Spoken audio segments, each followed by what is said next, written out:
Esto es Acciones Fiscales con el Dr.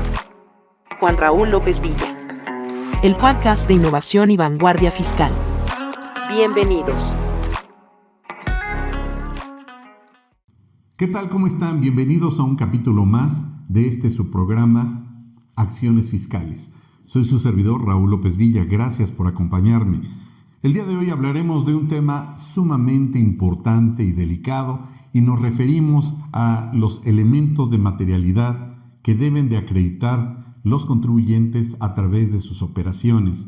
Un tema que efectivamente las autoridades legislativas como el SAT han puesto la lupa para 2026 y como muchos expertos lo han señalado a últimas fechas, pues es un año que se antoja complejo y es un año en donde parecería que el objetivo de la autoridad es generar esa herramienta que le ha causado o que le ha generado tantos recursos, me refiero al miedo. Y en este podcast señalaremos brevemente cuáles son estos elementos que el contribuyente debe de considerar y no debe de echar en saco roto para poder acreditar sus operaciones.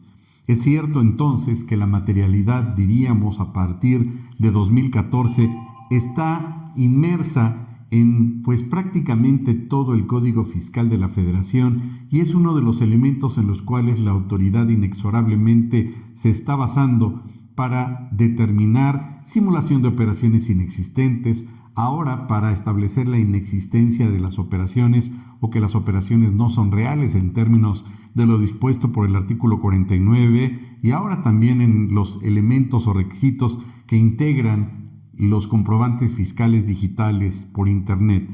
El punto entonces de quiebra, el punto elemental, el punto toral, es que la autoridad está poniendo la lupa en el hecho de que el contribuyente debe de demostrar que esas operaciones, esos actos jurídicos son reales, existieron, se ejecutaron y que van acordes con una razón de negocios. Diríamos en términos coloquiales que la razón de negocios va a justificar que ese acto jurídico haya sido indispensable, necesario para la operación de la empresa.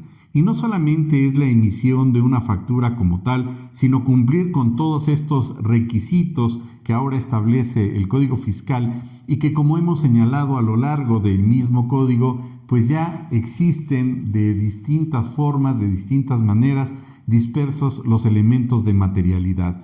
Es decir, tiene que contener o tiene que tener los elementos, la información, las documentales, mediante las cuales, en su caso, el contribuyente pueda exhibir ante la autoridad y demostrar que esos actos, que esa adquisición, que esa entrega de bienes o de servicios, incluso bienes tangibles o intangibles, existió y se llevó a cabo y tiene necesariamente que tener esos comprobantes.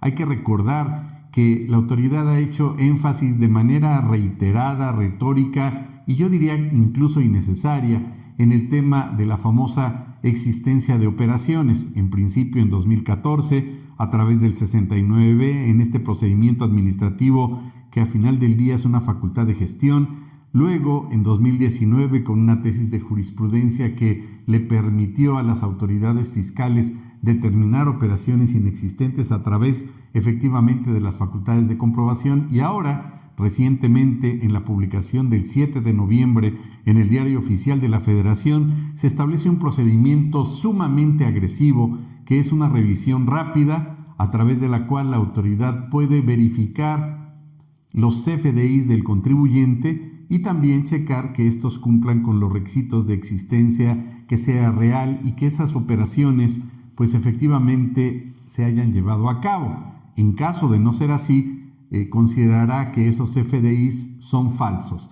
Nos ha quedado claro y lo hemos señalado en otras ocasiones que el CFDI como tal nunca podría considerarse como falso, ya que es la misma autoridad la que certifica o emite estos documentos o los autoriza para su emisión. Lo que sería en todo caso inexistente, pues serían las operaciones que estos amparan. Y así, en pocas palabras, ¿cuál va a ser el soporte? Pues el qué de la operación, el objeto que debe describirse de manera clara y precisa, quiénes son las partes, cuál es la contraprestación que ampara esa factura, cuál es la vigencia de esa operación o los plazos para la misma.